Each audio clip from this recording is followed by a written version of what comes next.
দুটি অতীত ঘটনা যদি হোয়াইল, হোয়েন এবং এস দ্বারা যুক্ত হয় এবং প্রথম অংশে যদি হোয়াইল, হোয়েন এবং এস থাকে, তাহলে প্রথম অংশ পাস্ট কন্টিনিউয়াস টেন্স হয় এবং পরের অংশ পাস্ট ইনডিফিনিট টেন্স হয়।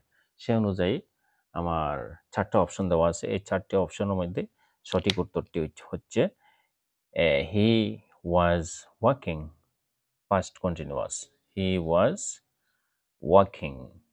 এখানে বি নাম্বারে এটা হবে না, এটা প্রেজেন্ট ইনডেফিনিট, এটা পাস্ট ইনডেফিনিট। দুই অংশ পাস্ট ইনডেফিনিট হতে পারে না সূত্র অনুযায়ী বা ফর্মুলা অনুযায়ী বা স্ট্রাকচার অনুযায়ী।